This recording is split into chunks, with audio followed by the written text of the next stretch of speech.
you. Hi, let's see this class. Oh my gosh. Hi, you guys. Hi. Look at all of your beautiful smiling faces. I am in California. Do you know where that is? I know it. I am about, let me see how far I am from you. You guys are in Alabama? Is that right? What city are you in? What city are we in? Wetumpka. What's it called?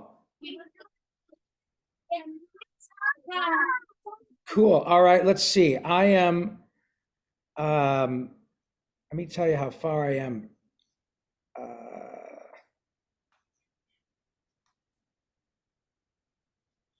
I am, wow, I'm 2,200 miles away. Isn't that something? My goodness. Now, I am so grateful to be here today. Miss Shannon has given me such a great opportunity to talk to you beautiful children. Do you guys like cartoons? Who likes cartoons out there? Pretty much everybody. Wow. Well, I am old enough to be your grandpa, but I make my living doing cartoon voices. Isn't that weird? Yeah. I work on, let's see, do you any of you know Animaniacs? Yes. Well, hello, kids. That's me. I'm Yakko. Let's see, have you heard of Pinky and the Brain? Yes. Well, I'm also Pinky. Narv. How about do you guys know Mickey Mouse Clubhouse? I'm Toodles. Oh, Toodles. That's me. I'm Toodles. Isn't that weird? Yeah, you should see it from my side. So what I'm going to do today is I'm going to read a book for you guys. And I'm so excited to do that. And I will read it. Miss Shannon picked out a really great book. It's called The Day the Crayons Quit. Have you guys ever heard of that book? No. Boy, good for you. This is what it looks like. Isn't that cool? You see that? The Day the Crayons Quit. Okay, so I'm going to read that for you. And then maybe when we're done, I can answer a few questions. Would that be good for you? Yeah. Okay. Well, here we go. The Day the Cartoons Quit. This is by Drew Daywalt with pictures by Oliver Jeffers. It's important to get that out there because people work really hard on these books. Now, so the first page says, there's a little boy named Duncan, and Duncan is your age, and he loves to draw with crayons. So it says, one day, Duncan went to take out his crayons and found a stack of letters with his name on it. See, there are a whole bunch of letters that was left for Duncan. And the first letter is from the red crayon. And the crayon says, "Hey, Duncan, it's me, Red Crayon. We need to talk. You make me work harder than any of your other crayons. All year long, I wear myself out coloring fire engines, apples, strawberries, and everything else that's red. I even work on holidays. I have to color all the Santas at Christmas and all the hearts at Valentine's Day. I need a rest.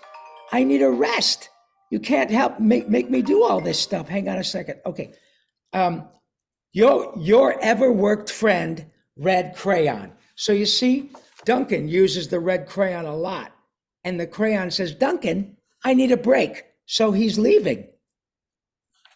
Then the next crayon is from the purple crayon. See that? And the next one says, "All right, Duncan, listen. I love that I'm your favorite crayon for grapes, dragons, wizards, hats, but it makes me crazy that so much of my gorgeous color, purple, goes outside the lines. If you don't start coloring inside the lines, I am going to completely lose it. A very neat friend, Purple Crayon." Okay? Yeah, no kidding. See the purple crayon? Isn't that beautiful? Yeah. But the problem the purple crayon has is that Duncan goes outside the lines. Do you guys ever go outside the lines when you're drawing? Man, me too. I am such a lousy drawer, such a lousy crayoner. I totally understand Duncan's being upset. Okay, so the next one is Dark Tan. Dark Tan has also sent a letter to Duncan, and he says, "Dear Duncan, I am tired of being called light brown or dark tan because I am neither. I am beige and I am proud. I also am tired of being second place to Mr. Brown Crayon. It's not fair that Brown gets all the bears, ponies, and puppies while I, the only things get, are turkey dinners, if I'm lucky, and wheat. And let's be honest, when was the last time you saw a kid excited about coloring wheat? Your beige friend, Beige Crayon." See, he's a little bit sad because all he gets to do is color wheat. Do you guys know what color wheat is? What color? Excellent. That makes the Beige Crayon very happy. Okay, so now it's, whose turn is it now? Can you see that crayon? What color is that?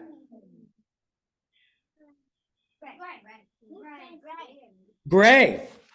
Can you see that, right? It's the gray crayon. So here's the gray crayon's letter. He says, "Hey, Duncan, great crayon here. You're killing me. I know you love elephants, and I know that elephants are great. And that's a lot of space to color in all by myself. I'm just one crayon, for Pete's sake. And don't even get me started on your rhinos, hippos, and humpback whales. You know how tired I am after handling one of those things? Well, such big animals. Baby penguins are gray, you know. So tiny rocks, pebbles, how about one of those once in a while to give me a break? Your very tired friend, Gray Crayon." See how much gray Duncan uses? It takes up a whole page. Yeah, if I'm a gray crayon, it's kicking my butt. I can't do it all the time. All right. So this one is the white crayon. Now, the white crayon has an interesting problem. So he's going to say, "Hey, Duncan, you color me with me, but why? Most of the time, I'm in the same color as the page you are using me on, which is white. If I didn't have a black outline, you wouldn't even know I was there. I'm not even in the rainbow. I'm only used to color snow or to fill in empty space between other things, and it leaves me feeling, well, empty. We need to talk. Your empty friend, White Crayon." See, there's the white crayon right here. He's kind of sad because all he can do is make little dots. You can't even see the white crayon unless he's on a black background. Then you can see him. So the white crayon's kind of tired too. Now we have the black crayon. The black crayon can show up pretty much anywhere, can't he? Yeah. See that? Got black crayon everywhere. Now the black crayon has a different problem. "Hello, Duncan. I hate being used to draw the outline of things that are colored in by any other colors, all of which think they're brighter than I. They think they're brighter. It's not fair when you use me to draw a nice beach ball and then fill it in with the colors of the ball with all the other colors except black. How about a black beach ball sometime, eh? Is that too much to ask? Your friend, Black Crayon." See, the black crayon's tired because he always gets to draw outlines. And he never gets to fill it in because everybody wants to use pretty colors like orange and black and green and yellow. Speaking of green, look, here's the green crayon. How about that? And the crayon says, "Dear Duncan, as green crayon, I am writing you for two reasons. One, it's to say that I like my work loads of crocodiles, trees, dinosaurs, and frogs. They're all green, right? Frogs are green. Where do we go? Oh yeah, I have no problems and wish to congratulate you on very successfully coloring things green. The second reason I write is for my friends Yellow Crayon and Orange Crayon, who are no longer speaking to each other because both crayons feel they should be the color of the sun. Because I would love it if you would please settle this soon, because they're driving the rest of us crazy. Your happy friend, Green Crayon. See, Green is pretty happy because he gets to be used for a lot of things, but his friends Orange and Yellow are fighting because they think that they should be the color of the sun. Which color do you think the sun is more like, orange or yellow? Do you think the sun is more orange or yellow? Okay, well, I think yellow wins. And speaking of whom, there's the yellow crayon. Now the yellow crayon is going to talk to Duncan. He says, "Dear Duncan, Yellow Crayon here. I need to tell you, Orange Crayon and I are color of the sun. I would tell him, but we are no longer speaking. And I can prove I am the color of the sun too. Last Tuesday, you used me to color in the sun on your Happy Farm coloring book. In case you've forgotten, it's on page 7. You can't miss me. I'm shining down brilliantly on a field of yellow corn because corn is yellow. Your pal and the true color of the sun, Yellow Crayon." You see that? See that right there? He's the color of the sun, isn't he? But I'll bet you money that the Orange Crayon would disagree with him. I wonder who the next page is. Oh my gosh. Who's the next page? Orange. And the orange is going to say, "Orange, you glad I didn't say banana?" I just made that up. Okay. And so now the Orange Crayon says, "Dear Duncan, hello, Duncan. I see Yellow Crayon already talked to you, the big whiner. Anyway, could you please tell Mr. Tattletale that he is not the color of the sun? I would, but we're no longer speaking. We both know I am clearly the color of the sun because on Thursday you used me to color the sun. Both the Monkey Island and the Meet the Zookeeper pages in your Day at the Zoo coloring book, both of which had an orange sun." Now here's what the Orange Crayon has got the same joke. "Orange, you're glad I'm here?" How about that? I and your pal and the real color of the sun, orange. You see that? How about that? The orange uses a lot, and Duncan even used the orange to color the sun. So you can see why the Yellow Crayon and the Orange Crayon are a little bit confused. See? The orange one here and the yellow one here. So they have the same issues that you guys do. They're kind of going, well, which one is which? So let's check out one more time. Who thinks the Orange Crayon is the best color for the sun? Okay. Who thinks the Yellow Crayon is the best color for the sun? Uh-oh. I think the yellow is going to have to hear the truth. Who thinks that this color is yellow? Who thinks that this color is orange? Wow. I think we're all in agreement. But you know what happens? Sometimes crayons, just like little kids and grown adults, get blue. You know what blue means? Sad. Yeah. Well, the next crayon is what color? What color is that? Blue? Okay. So the next crayon is blue, and he has some words for Duncan too. He says, "Dear Duncan, it has been great being your favorite color this past year, and the year before that, and the year before that. I have really enjoyed all those oceans, lakes, rivers, raindrops, rain clouds, and clear blue skies. But the bad news is that I am so short and stubby. I can't even see the other railing in the crayon box anymore because the crayons are stacked. Okay. I need a break. Your very stubby friend, Blue Crayon. So obviously, the blue crayon is Duncan's favorite one. And because he gets used and sharpened so much, he starts out here and goes, that's where he ends up now. And the blue crayon's got to take a break. Okay, so who do you think is going to be next? Let's see. Oh my gosh, it's pink. Look at that. It's a pink crayon. So the pink crayon says, Hello, Duncan. Listen here, kid. You have not used me once in the past year. it's because you think I am a girl's color, isn't that right? Duncan is a boy. Speaking of which, please tell your little sister I said thank you for using me to color in her little princess coloring book. I think she did a fabulous job of staying inside the lines. Now, back to us.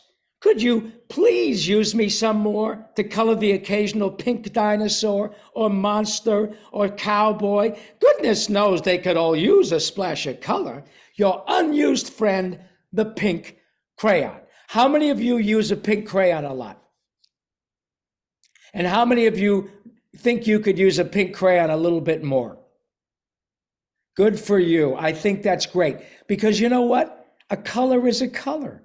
And when you're using a crayon to color something, you don't have to stick with what you think is the traditional color. What color is a French fry? Yellow. Yeah, and maybe a little bit brown. Yeah. Well, why not have a pink French fry? Right? Or why not have a pink car? There are lots of pink cars here in California. Why not use it? Okay. So here we go. Now we have another crayon. I'm not sure I understand. Say again? Oh, that's my Siri is talking to me. Isn't that crazy? Siri busted me. Watch this. Hey Siri, can you say hello to Miss Shannon's class? Let me try it again. Hey Siri. Here we go. Hey Siri, can you say hi to Miss Shannon's class? Oh, she's shy. Siri's not talking to me now. Okay, well, to heck with her. We're reading about crayons. Okay, so now we have a peach crayon. And a peach is something that is what is a peach? A peach is a color, and what also is called a peach? A fruit. And what color is a peach fruit? Peach? Isn't that color? Isn't that color? Isn't that cool? So you have peach, and a peach color is peach. Is there another color that you can think of that is the same name as a fruit? How about grape? What color is a grape? Ah, but what color are other grapes? Yes, and have you ever seen grapes that are green? Yeah. How about that? So you have grapes that are red, grapes that are purple, grapes that are green. Could you also have a pink grape if you felt like it? Sure, if you color it. Okay, so here is the peaches, the peach crayons page. He says, "Hey Duncan, it's me, Peach Crayon. Why did you peel off my paper wrapping? Now I feel naked and too embarrassed to leave the crayon box. Ah! I don't even have no underwear on. How would you like to go to school naked? I need some clothes, Duncan. Help, your naked friend, Peach." Uh-oh. Peach, look at, he's embarrassed. His clothes are down yonder. He done jumped in the box, says he don't want nobody to see him with no underwear on. Yeah, now, here we go. After all this, look at, these are all the notes from Duncan, or from all the crayons. So Duncan is a little bit upset. And Duncan said, well, poor Duncan, just like you guys, he just wanted to color. And of course, he wanted crayons to be happy. So that gave him an idea. Ding! Let's see what Duncan's idea is. When Duncan showed his teacher his new picture, she gave him an A for coloring. And look what Duncan did, you guys. Duncan colored a picture with every crayon in the box, and he changed his mind. Look what color the dinosaur is. What color is that? Yeah, what color is the whale? Orange. What color is the school bus? Blue. What color is the airplane? Right there, can you see it? It's pink. What color is the sun? It's red. What color is, I don't even know what this is. What color is this horse? So isn't that cool? Duncan got to use every single crayon, and he got to have every crayon's color be something different than they were used to. And it turns out that that works just fine. Isn't that something? So if you wanted to draw me, you could draw me with a green hat, with a blue face, with a yellow top, with pink hands, and I would be just fine with that. Isn't that a great book? I am going to sign this book because it's been such a pleasure, and I'm going to send it to Miss Shannon, so it will be in your library, right in your room, and you guys can look at it anytime you want. Okay? Yes, sir. Great. Now, do you guys have any questions for me? Okay. Madam, if Miss Shannon, if you would pick the student, sometimes it gets lost. If you would pick the question and then relay it to me. Yeah, go on, just question, go. Okay, Corley, loudly. How old are you? How old am I? I am. Let me put it this way. I'm pretty old. How old do you think I am?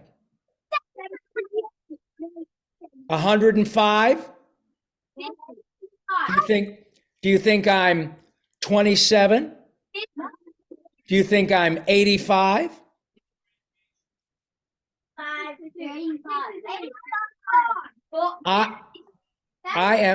I am 67. I'm older than your parents. I'm way older than Miss Shannon. Yep, you got that right, kid. But you know what? I get to act like a little kid when I go to work because I make cartoon voices. I'm very lucky. So that's how old I am. Who else has got a question? William. No, Matthew, put your hand down. Okay, Pearson. We're not doing that again. How do you sound like Donatello? How do I sound like Donatello? Just like this. Do you guys like Ninja Turtles? Yeah. Yes, well, I am Donatello. You know what color Donnie is? He's purple, right? Purple. Yeah, and Donnie gets to say things like, butt cannons? It has butt cannons? Isn't that crazy? Now, do you know the names of my other turtle brothers? Go ahead, young man. Yes, sir. Okay, go ahead. It's Donatello and who else? Raphael. Yep. Leonardo. And then one more. Raphael. And who else? Leonardo, Donatello, Raphael, and Michelangelo. And do you guys know, check this out. Do you know that every Ninja Turtle, Michelangelo, Raphael, Donatello, and Leonardo are all named after real people who lived? I know Leonardo. Yes, they're all named after real artists who lived hundreds and hundreds of years ago. Leonardo. And maybe, isn't that something? Yeah. we have a class pet named after Leonardo da Vinci. Leonardo da Vinci.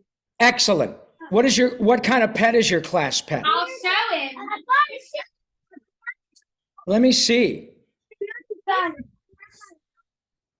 top, Pearson. I like Raphael. Oh, I was also, yeah, I was Raphael too when Miss Shannon was little. How about that? Let's see our pet. Oh my gosh! Is that a horned lizard?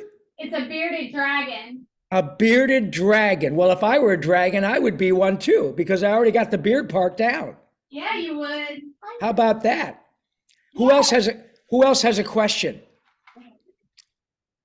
All right, go, Let's- William. No, you already did it. Bo, How do you make the voices? you have to be loud. How do you make the voices? How do I do my voices? Well, I'm an actor. When I was your age, I started singing in church. And then when I got a little bit older, I started singing at high school. Then I got involved in theater. Do you guys know what theater is, where you act and play? And yeah. So I really enjoy pretending that I'm other people or other monsters or other, I can be anything that the script. Yeah. So that's how I started making voices. And then many, many years ago, get this, 45 years ago, I moved to Hollywood where I live now. And I wanted to come out here and get involved in movies and music and television. And that's what I did. And then after about 6 or 7 years here in Hollywood, I had the chance to start auditioning for cartoons so I could change my voice around. And that's what I did. And now I still get to do it. And I've had the great pleasure and privilege of meeting Miss Shannon in person. I got to meet Miss Shannon at Huntsville Comic-Con about a year and a half ago, a couple of years ago, something like that. It was last April, I think. Was it last year? Yeah, it was great fun. And so now I get to travel all around the world and meet people like you guys who love cartoons. I'm a very, very lucky guy. So that's how I do it. Who else has a question? Jordan. Can you make SpongeBob voices? You know, I think I know SpongeBob very well. SpongeBob is a good friend of mine. His name is Tom Kenny, and he is one of my very best friends. I think SpongeBob is kind of a little like me. Let's see, how does he laugh? I can't really do SpongeBob very well. I do it, let's see, I do a lot of different characters. Have you guys ever heard of Jimmy Neutron? I play a character called Carl Weezer. I'm a little guy who's Jimmy's best friend. He's got sort of curly hair and glasses. Yeah, I'm a little bit weird. You guys think I look weird? You should see it from my side. Who else has a question? Great, Gannon. Can you voice out Patrick? Can I voice Patrick from SpongeBob? Patrick, he's the real big one, right? Yeah. Is that pig? I can sort of do Patrick a little bit, but not very well because that's my friend Bill Fagerbakke. Bill Fagerbakke in real life is about 6'5". He's enormous. In fact, if you guys ever look at a TV show that used to be on ABC called Coach, COACH, there's a gentleman on that show who is a very tall blonde man, and his name is Bill Fagerbakke, and Bill is the voice of Patrick. Isn't that something? And did you know that I've got a couple of interesting things for you? You guys like Winnie the Pooh and Tigger? Did you? And you guys know the Tasmanian devil? It goes like that. Do you know that the same actor who is Winnie the Pooh is also the Tasmanian devil? And his name is Jim Cummings. So if you look up Jim Cummings, Cummings, you will be able to see him he does Tigger, he does Winnie the Pooh, and the Tasmanian devil. A really talented fellow. Mm-hmm. All right, last question, London. Can you do Scooby-Doo voice? I can Scooby-Doo? I think I can. Ruby Roo, Roo-hoo, my name is Ruby Roo. Isn't that something? And do you know that the voice of Scooby-Doo, do you guys watch Scooby? Yeah. Do you know that Scooby-Doo is also the voice of Freddy on Scooby-Doo? And here's one more. Shannon, you're going to get a kick out of this. Scooby-Doo, that show, first came on the air in 1969. Way before Miss Shannon was born. And the actor who is the voice of Freddy has been the voice of Freddy since 1969. Wow, that's a long time, right? That is 54 years. How about that? You're older. Freddy from Scooby-Doo. Yeah. Well, you guys, thank you so much. You've been very, very patient. It's really difficult to be patient when an old guy like me reads for so long. But thank you very much. You're lovely kids. And thank you, Shannon. I had so much fun. Mr. Paulsen, can we take a selfie with you? Oh, I insist, please. Okay, cool. Come here. Hold on a minute. Y'all line up by him. Don't block him. Hold on a second.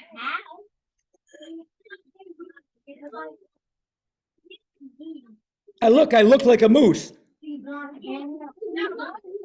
I look like a big moose.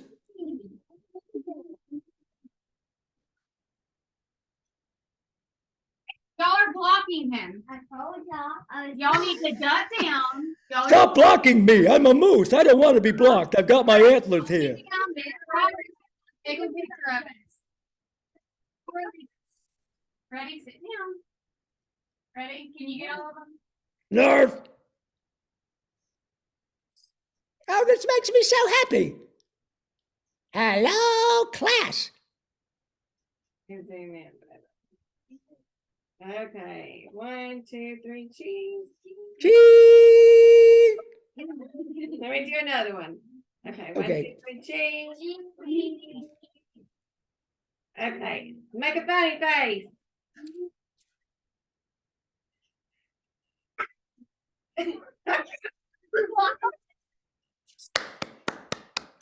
You guys are great. Thank you very, very much. Thank you. Oh, my pleasure, Hannah. Thank you so much, you guys. Have a great day.